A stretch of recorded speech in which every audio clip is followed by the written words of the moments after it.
I remember there was a guy who came regularly for a few weeks who had actually been to the program of 50 people in a high school in October 1981. And so maybe one or two of those people actually did come to the house, but they actually unfortunately did not stick on. Now, No. here we are, we're all so new, we're just like, a few months after getting realization, and now we're out there, we're postering, probably putting notices in the local papers, we're conducting meetings, raising kundalinis, doing the work of Sahaja Yoga. And then at one of the meetings in April comes Edward Sogstad. Do you remember that, Edward? It was the greatest day of my life. I was out in North Delta, and I don't know why you guys did a program in the little library in Newton. Was that because your parents were out in Surrey, or? Yeah, there was funny how, Blake talked about the light will be lit in Surrey, and Laurie was from White Rock, which is part of Surrey, and I was from Surrey. And so there was somehow a connection in the early days of Sahaja Yoga. So, well, we did actually a program in Newton, I don't remember. It's a little library there. And my friend Ron came to it, and he didn't know who to tell because he had a strong experience. So he thought about me, and he came to my place. And I was like, oh, okay. And he didn't really convince me. And then he said, I'll take you to the ashram on Tuesday. Tuesday evening, they have meditation.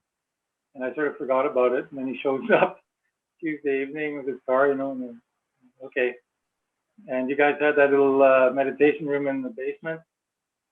And I remember going in the back door, and you guys were already meditating. Shrimatiji's tape was playing.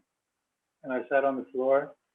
And it's sort of embarrassing because, Shrimatiji said, just remember that first experience and all your bliss will come back, in your life.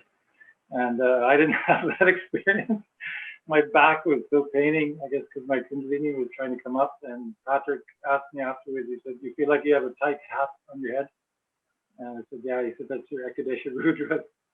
Because I had been doing heavy drugs for 10 years from the age of 14 and 8 years of transcendental meditation. And the nice thing was Shrimatiji somehow, and I know many people that felt this, the I Ching book, this ancient Chinese art book, had some special aura about it, and that people could just feel somehow. So 2 years before I heard about it and got my mom to buy it from me for Christmas.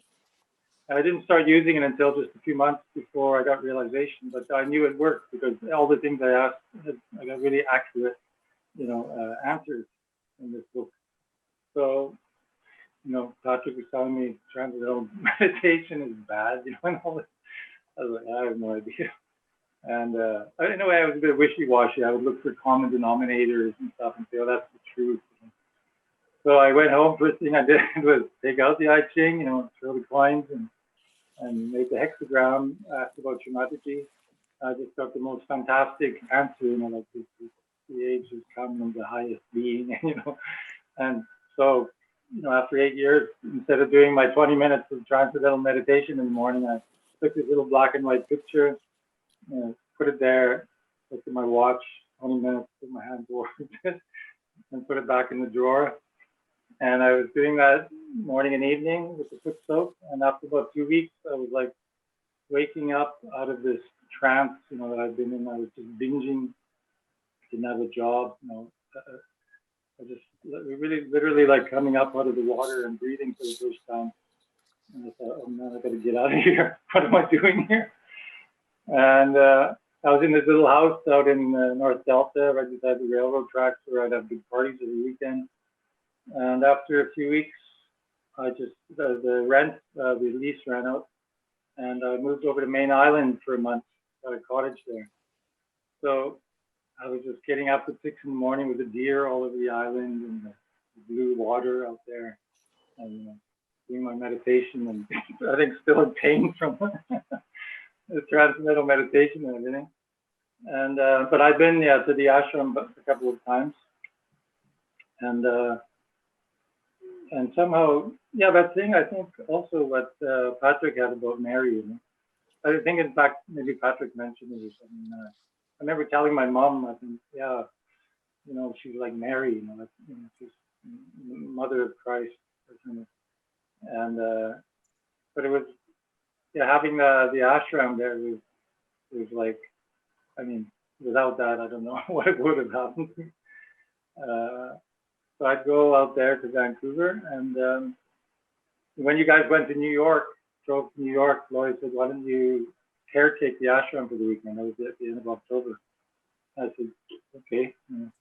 And I think she had it in her mind. She'd asked me when you guys got back if I'd like to just stay on there. So she asked me, and when you got back, and I said, "Yeah, okay, I'll move in." You know? So that's how I ended up moving in, basically. And should I just tell my timeline quickly? My Sure. experience? I mean, yeah, we are the history. Yeah, in a way, I mean, I'm realizing now because I've done a lot of introspection, and I had a very rough beginning